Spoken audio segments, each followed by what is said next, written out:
Okay, so now we'll come to true ankylosis. So this is your essay question. So the intra-articular cause for ankylosis may range from fibrous, fibroosseous, osseous to osteocartilaginous. So all this true ankylosis is totally based on bony union. So bony union can be either fibrous, fibroosseous, osseous to osteocartilaginous. The etiology and pathogenesis follows. So first, the most frequent cause of bony ankylosis is trauma to the joint. In child, the most likely mechanism of ankylosis is following a blow to the chin or following obstetric trauma. Rich anastomosis of capillaries penetrate the articular layer of condylar cartilage that are found lying just under the thin cortex in young individuals. The condylar neck is broader in the children. There is crushing injury to the articular surfaces following trivial injury. Trauma causes extravasation of blood resulting in hemarthrosis of intra-articular comminuted fracture with fragmentation and hemarthrosis. So basically there is bleeding into the joint. Subsequent ossification of this fibroosseous mass ultimately results in ankylosis. Obstetric trauma is also an etiologic fracture in the development of ankylosis.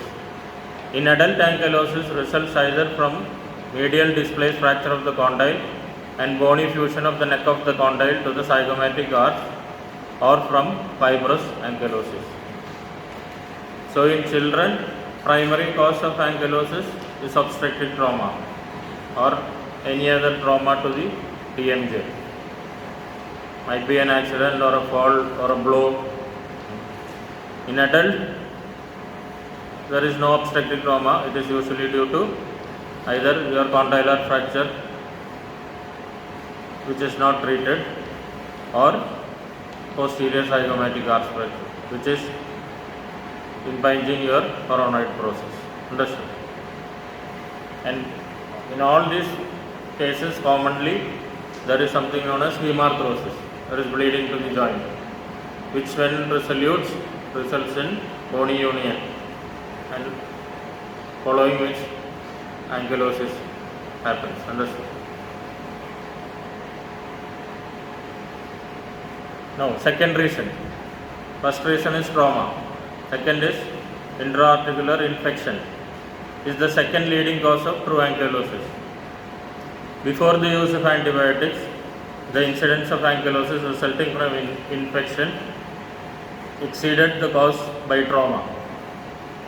Infection to the temporomandibular joint can produce prolonged limitation of motion, disturbance and destruction of articular surfaces, and alteration of normal physiological process of the temporomandibular joint.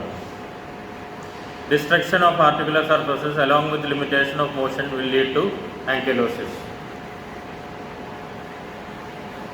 So first reason was trauma, second is intra-articular infection.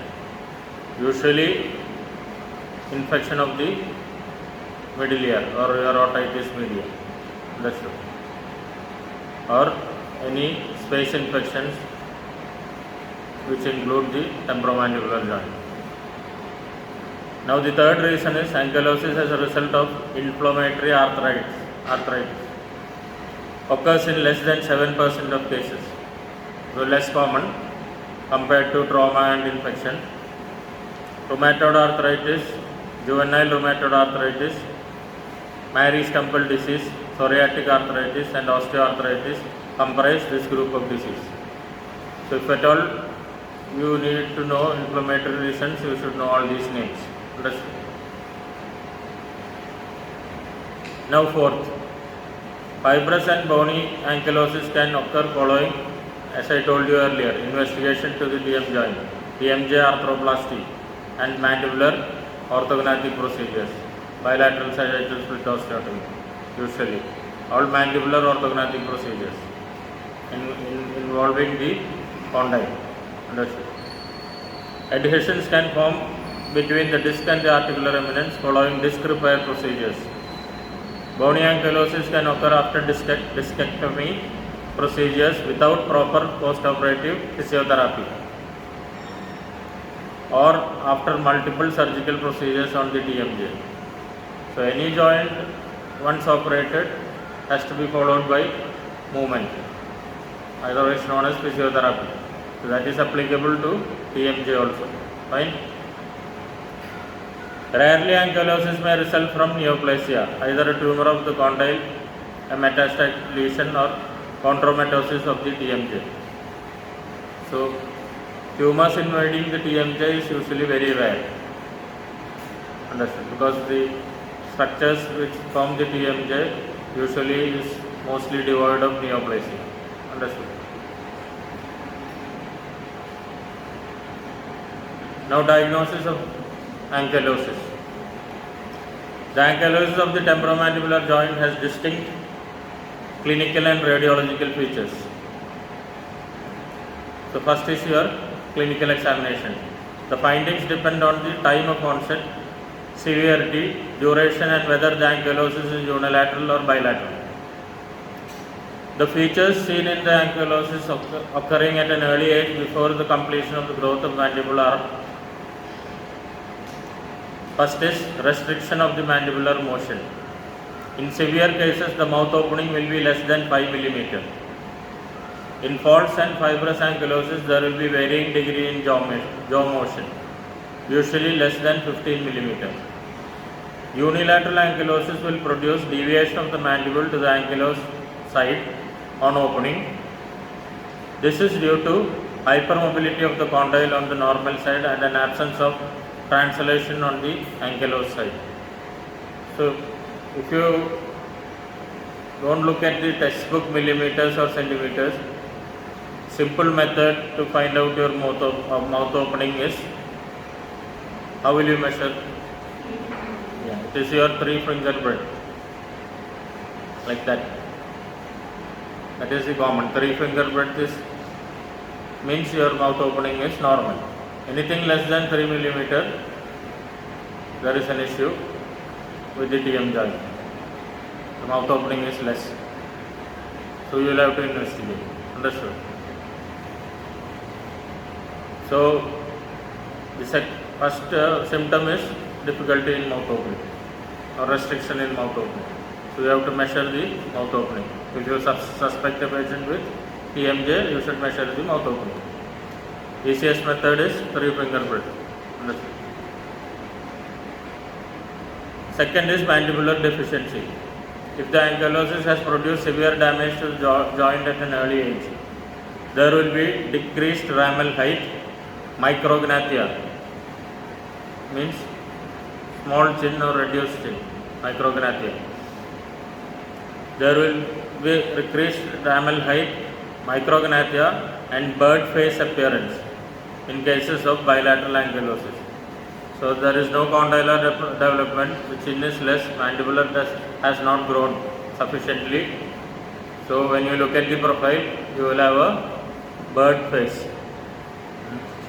So if you look at a bird's face, it doesn't have a chin. Understood? So it is known as bird face deformity. There is prominent antigonial notch due to pull of the muscles attached to the mandible. The facial deformity of the ankylosis is combined result of loss of epiphyseal growth and absence of stimulation from the functional matrix. The condyle grows, you might have learned the functional matrix theory in orthodontics and in development, anatomy, embryology. That's it. Now, third clinical sign is facial asymmetry. If the ankylosis is unilateral and occurs at an early age, there will be micrognathia with chin deviated to the ankylosed side and apparent deficiency of the body of the mandibular region of the normal side. So one side has grown, the other side has not grown. So naturally there will be facial deformity or facial asymmetry. This is due to normal growth of the mandible on the normal side when compared to the ankylosed side. These cases will have associated feature of canting of occlusion. So how will you find out whether there is an occlusal can? So you take a scale, a steel scale, and you put it in the patient's mouth and you ask them to bite. And the scale will be inclined, not in a straight perpendicular line. It will have an inclination. That is known as a occlusal can. Understood?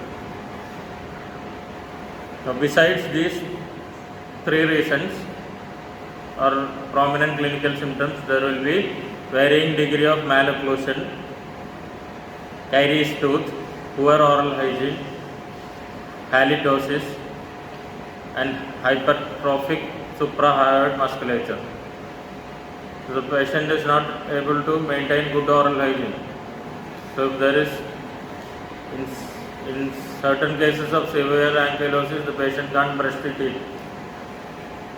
Only exterior teeth which is seen exteriorly can be brushed.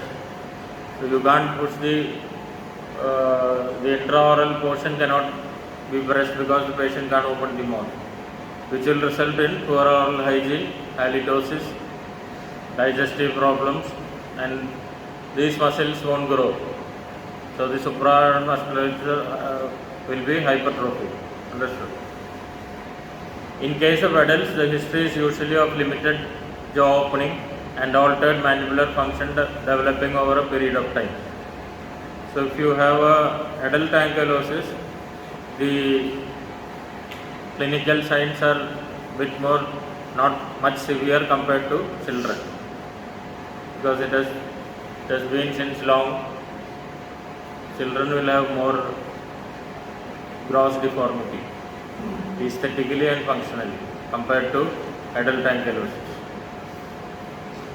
Facial morphological characteristics are normal because the alteration started after completion of the growth.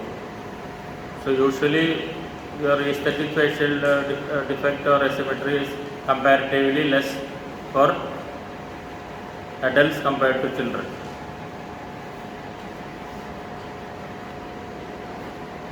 Now radiological examination. Plain film radiographs is of little value. We saw what are the investigation you should use otherwise. They help in visualizing joint morphological characters as narrowing of the joint in inflammatory joint disease. So this is your plain OPG or your TMJ radiograph or transpharyngeal view. This is not of much importance in specific diagnosis of TMJ disorders. Understood? So what you should do? Arthrography may be occasionally useful in demonstrating fibrous ankylosis, but it is contraindicated in bony ankylosis. So MRI imaging is of little value in diagnosis of TMJ ankylosis, because MRI is mostly concentrated for soft tissue, not hard tissues. The panoramic radiograph view is adequate for initial screening. You can just know there is some initial defect. TMJ tomography taken in coronal and sagittal sections gives more information. That is your CT of the TMJ. Understood? That is TMJ tomography. So CT is more important because CT gives importance to bony structures. MRI gives importance to soft tissue structures. So TMJ tomography taken in coronal and sagittal sections gives more information. CT is taken in grids. So you have sagittal grids, coronal grids. Understood? So these are helpful in localizing and quantifying the bony ankylosis. Tomographic sections through the entire joint provide information about condyle and fossa morphologic conditions, joint space integrity and location of osseous union. They may also reveal large extra-articular mass of bone attached to the zygomatic arch laterally and to the base of the skull medially. So you can see in both horizontal and vertical directions, you can quantify the bony union by using CT tomography. or TMJ tomography. Understood? Because that is more important when you plan your surgical procedure for TMJ ankylosis. Understood?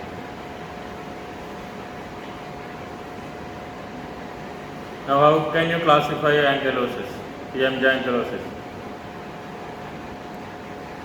Shawnee in 1986 graded TMJ ankylosis into following types. Type 1. The condylar head is present without much distortion. So these are views in a tomography. So you can differentiate the condylar head is present without much distortion. What happens in type 2? Bony fusion of the misshaped head and the articular surface. No involvement of the sigmoid notch and coronoid process. So in type 2, the condylar head is misshaped. It's not normal. And the articular surface is also showing differences. What happens in type 3? A bony block bridges across the ramus and the zygomatic arch. Medial and anatropic dislocated fragment of the former head of the condyle is found. Elongation of the coronoid process seen. So in type 3, the condylar anatomy is not distinctive. You can't figure out the condylar head. It is totally deformed, or it is totally in a bony union with the articular surface. And in type 4, the normal anatomy of the TMJ is totally destroyed by complete bony block between ramus and skull base.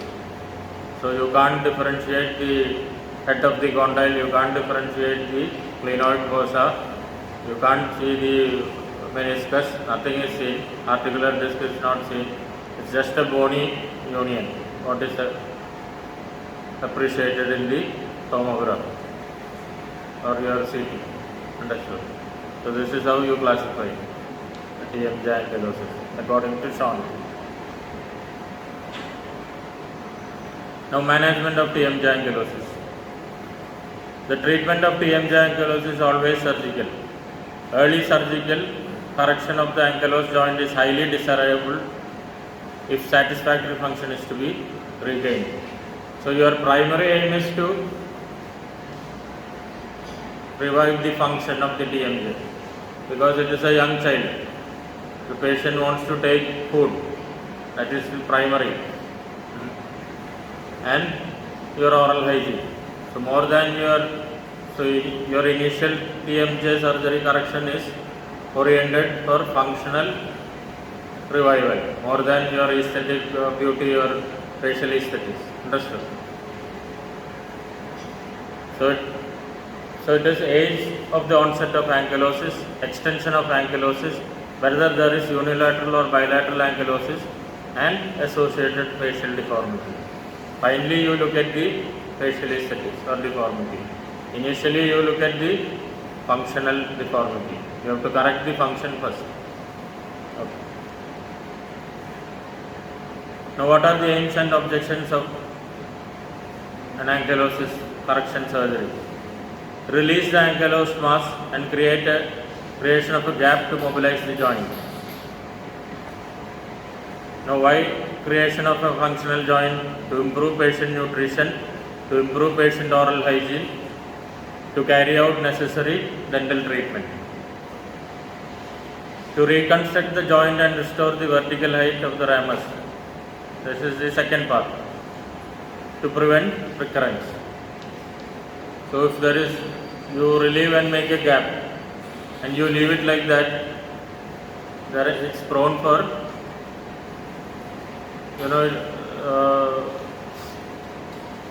it is prone for re-ankylosis if you leave it like that. So what you should do? So you should interpose something in between so that the bony union doesn't happen again. Understood? You relieve the bony union and you have to interpose. And finally, to restore normal facial growth pattern and to improve aesthetics and rehabilitate the patient.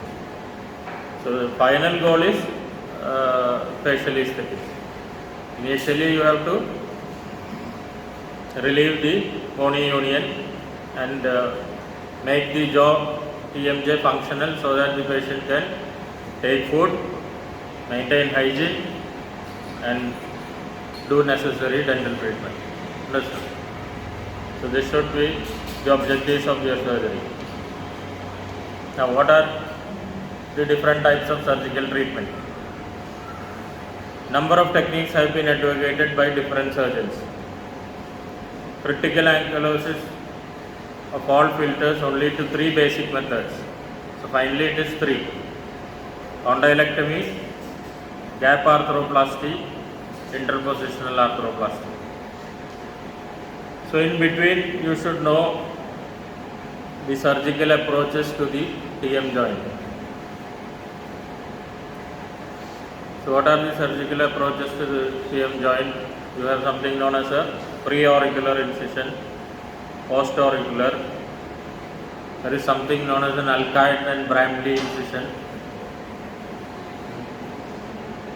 So just these names you should know of some incisions or approaches to the how you will approach the TM joint. So once you open up the TM joint and expose the joint using any of these incisions, you can go for the corrective surgeries, which are condylectomy, gap arthroplasty, interpositional arthroplasty.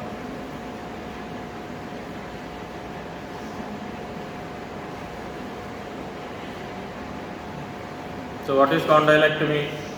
You have to just shave off the condyle.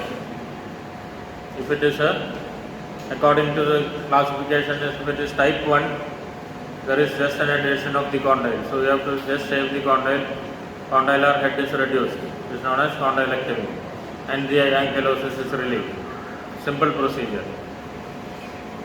The second one is gap arthroplasty, which is a more severe ankylosis, bony union. You have to relieve the bony union and create a gap. That is known as gap arthroplasty. But in gap arthroplasty, you are just creating the gap and leaving it as such. So your chances of recurrence of ankylosis is more. Always chances of recurrence is more.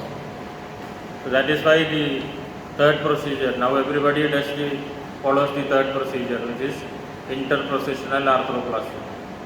Understood? In interpositional arthroplasty, you can use either alloplastic materials or autoplastic materials. Autoplastic materials and the most commonly used is your temporal myofascial flap, which is a part of the temporalis muscle. You take a fascia, the temporalis muscle, and interposes between the gap you have created of the bony mass which you have relieved. That is the most common procedure is interpositional arthroplasty using a temporomyofascial flap. What are the other materials you can use? Alloplastic you can use silicone, acrylic, silicone. All that is alloplastic, but ideal results are with autoplastic temporomyofascial flap. That is your interpositional arthroplasty.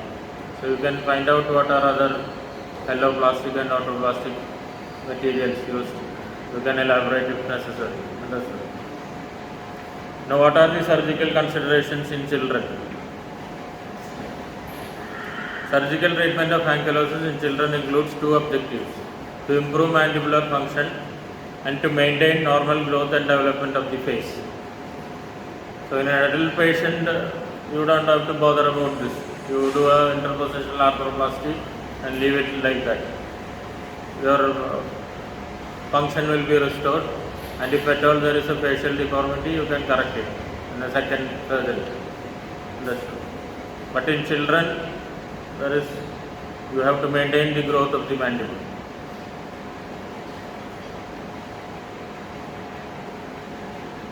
Okay. So with this we will finish off. hypomobility disorders.